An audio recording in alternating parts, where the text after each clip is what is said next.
Yo, yo, yo, yo, yo, what is going on, COD Familia? It is your boy BN.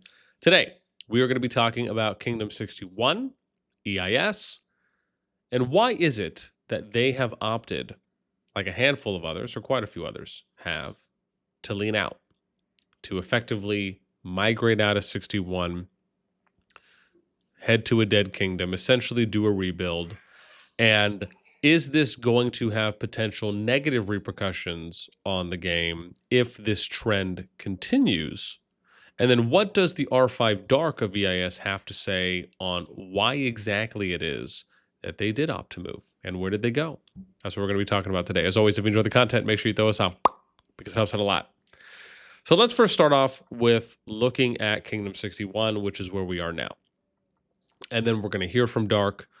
We'll talk about where they moved, and then I'm going to touch on what I think is a bigger picture outlook on the overall state and health of the game as it pertains to Dead Kingdom / rebuilds.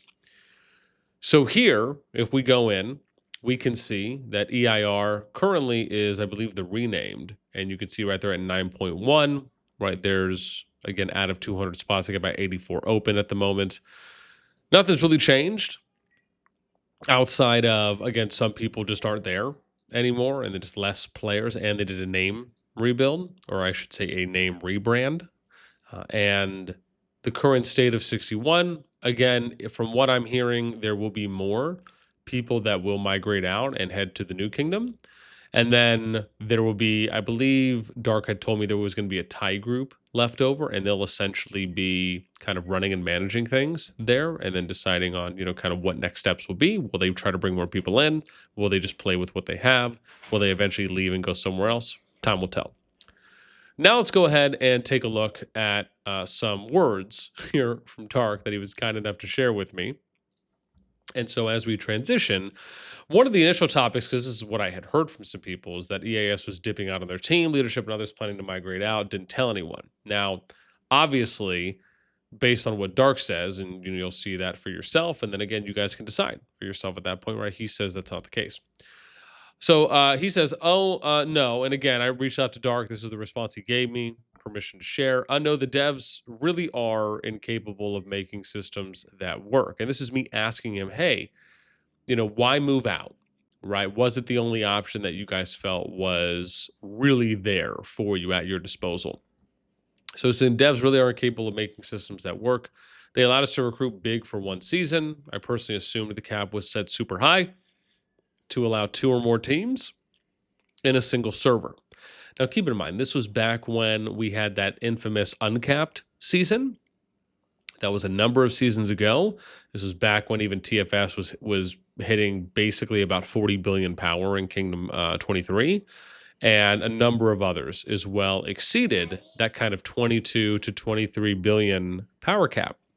And so now we get to a point, right? He's kind of saying, well, this is something that he had believed at that time was maybe going to be the future.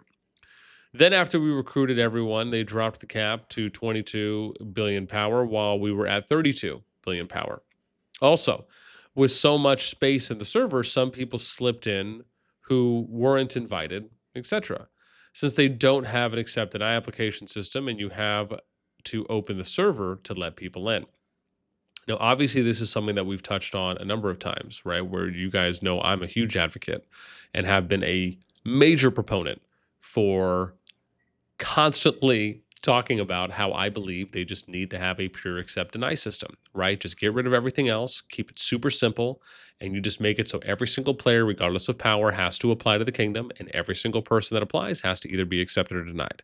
Now, I would love for them to eventually expand on this, where maybe you get recruitment cards or recruitment history from people that are applying. And a very simple example of this could just be their game-wide stats and then their seasonal stats. So, for example, no, not right now. So, for example, you could see something where someone applies and you end up having, well, okay, if you're going to watch her, that's fine. Okay. And then close the doors too, please.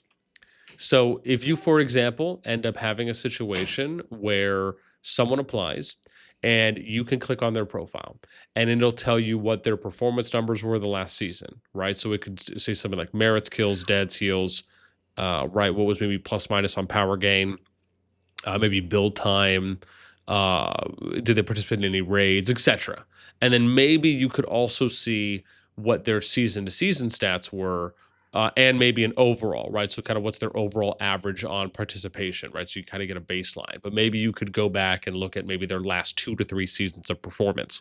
That's something I think they should very much add in, but I do think it's more of a building block step.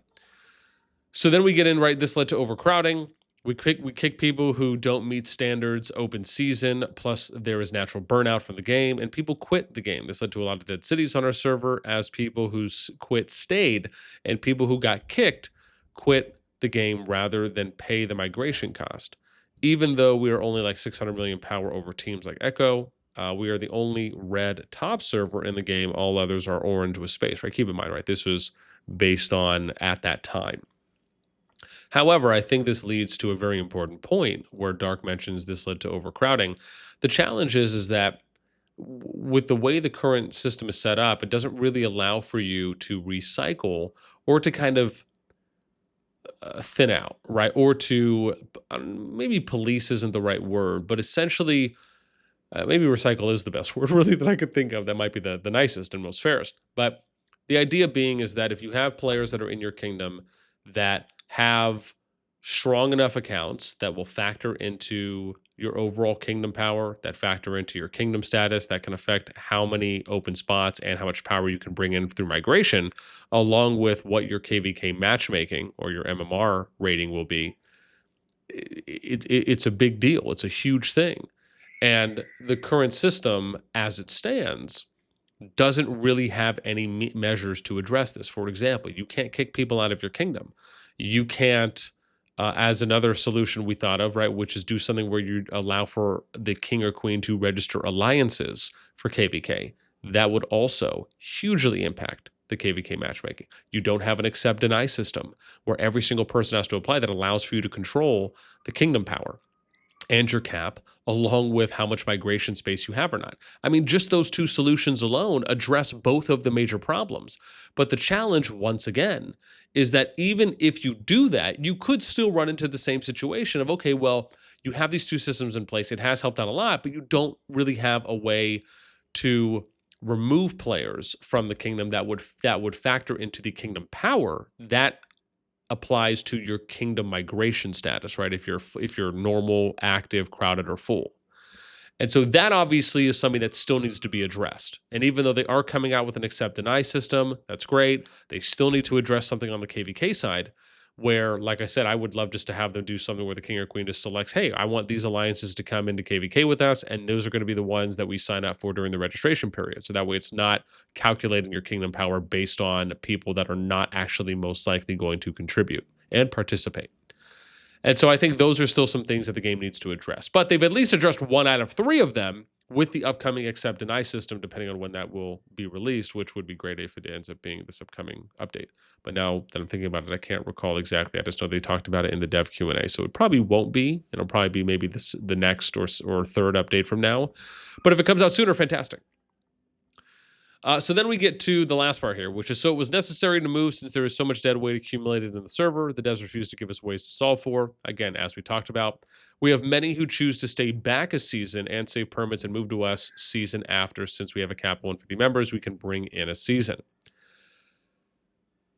I mean, it makes sense, right? I mean, it's, again, I think there needs to be some way to potentially remove dead weight, or just basically players who have either stopped playing, they have low activity and they're not contributing, and maybe they're not working towards migrating out. Or if they are, it might just feel like it's at too slow a pace, which isn't really on the kingdom's fault or that leadership's fault. It's just on the game that it takes a long time to gather permits. But you have to understand that if you're a kingdom and you're trying to thin out and address these things as soon as possible, so you can also prep your migration for the next season, you don't want to wait more than a season to get everything aligned. You want things to be addressed pretty quickly. And so, again, that also creates a challenge because it adds a level of stress onto the players and to the leadership teams themselves. And that can just have a snowball effect that can apply to a number of other players And it can factor into those people feeling like they don't have any options. And so, why am I going to keep playing? Why am I going to bother? I'll just lower my activity or stop playing or go play another account somewhere else. This is something that can happen. Doesn't necessarily mean it's going to happen to every single player, but you have to imagine yourself in a situation where it's taking you a really long time. And the fact is that they might just feel like, well, we just maybe just need to go zero this person because it's going to take so long for them to eventually migrate out if they're not able or willing to purchase the permits, which I don't necessarily believe that needs to be something forced upon anyone through monetary means. I mean, and so if you end up getting zeroed, which you have to view it from the leadership's team, like if they're trying to set themselves up to be in a situation where they can bring in a bunch of people, that kind of feels like their only option, right? Especially if players aren't able. And it sucks to say that. And it sucks for anyone to be in that situation. I don't think that's the right way to do it, but there's just nothing and that just causes people to lose interest in the game, and people that maybe were spending, and now all of a sudden, because they're backed into this corner and zeroing for the kingdom leadership feels like, well, that's the only really short-term solution right now until they could potentially move out. That could just cause people to stop playing, stop being active, and stop spending. It's kind of a lose-lose for the game overall. And so you just would hope that they would eventually come up with some way to address this. And I think what I've mentioned before is, just send those players over to like a true silent or something. And if they're, either that, right? And that would even be something that you could do, right? Or you allow for the system to maybe label them in some way where it's like, okay, they're just kind of stuck in this limbo thing where if they get on this list, they have to stay there for a month or they have to stay there for the whole season, right? So it means one, they can't participate in the season, but maybe their city doesn't have to move. It's just a way to basically cover the strongest players down, right? That either aren't going to participate, they're inactive, the account isn't being played anymore, or they just don't want to move and they're just kind of like screwing you over in a sense, right? And it doesn't mean that they're maybe doing it with intent, maybe it is or not, but there just needs to be something that can address that. Okay, now let me just show you a couple screenshots here, right? So we got some screenshots from like kind of where EIS was. They took these, I think, a couple days ago. I think kind of before the major move. So like when they were still over in 61 for the most part. Some people I believe had already started moving over at this point, so it's not full.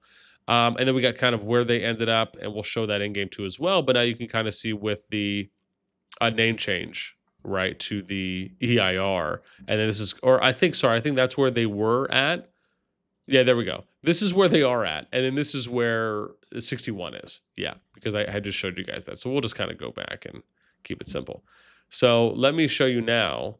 Let me zoom in here. And we'll head back, right? So where did they land? Well, they landed in 176, which is where they are now. And you can see like it's pretty deadish, right? Like you look at a lot of these zone ones, barely anyone there. There's not a lot of alliances. I mean, this is kind of prime real estate territory, right? They got a farm it looks like they're building with EIL, and they're probably flagging. Oh, probably up here, I'd imagine, huh? Okay, never mind. They're not flagging right now, but you can see. And then I think, yeah, so that's them. EIS purple, right? They're here. If we look at, hang on, I got to move outside the drag here. But if we look at some numbers, right, you could see. I mean, before they got here, right, you're talking, less than $1 billion, probably total kingdom power, or at least top 300 easily. And now 17.1. I mean, this is as lean as you can get. If we look at 176 as well, let's see how many. Hang on. Let's go 176. So we'll do. Let's go to servers, and we'll take a look. So they've already gotten 150 people, and they're only crowded. So they're going to be able to get more peeps in. It's just going to take a minute. Now they can use special migration, which maybe they probably will at that point if they're trying to get a few more people in. But then obviously they'll be able to have a better idea going into next season. And this is kind of going to be one of those 2-season rebuilds. However, I will say this. I do think it kind of sucks to a degree where you have to do it across 2 seasons. Like, I'll tell you this. I don't understand. If you're going to go to an accept deny system, I don't understand why you have a 150 player limit. Like that, I don't know where the justification is. I don't know what the reasoning is, because I don't see any. I didn't see any problem with when they had it at 300 spaces, and I'd like for them to go back to that. Especially if you're going to do something where you may consider merging kingdoms eventually, but you're going to give people that 1 season grace period. And once that kingdom gets to Season of Strife, you let them play out the Season of Strife, and then you at least give kingdoms one shot at then using the dead kingdoms to go and rebuild. And then if no one does, then you can go ahead and put them in. I think that's one of the things I forgot to mention yesterday when I talked about the Merge Kingdom video. That's something that I have stated before, and I would like to see them do, is kind of have that 1 season grace period. But I'm sure EIS, like anyone else, would have loved to get, up to their 300 peeps or however many, definitely more than 150, potentially in. And more so just have the opportunity.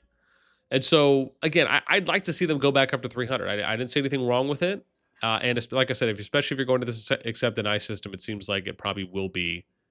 It would be more of a complementary thing. I think it would be a lot easier to say, like, okay, now this makes a lot more sense. However, that pretty much covers the story of where we're at.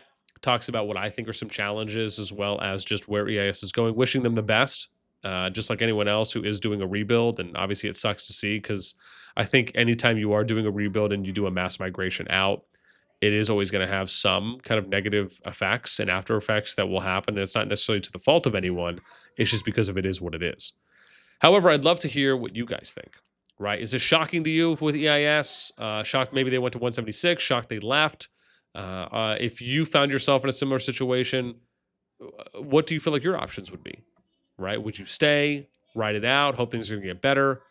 Do you rebuild because you're able just to basically kind of almost restart in a kingdom that's like Season 1, right? Where, except it's a lot more thinned out. And just what you guys think overall. Let me know in the comments down below. That's it for me. As always, until next time, we'll catch you later.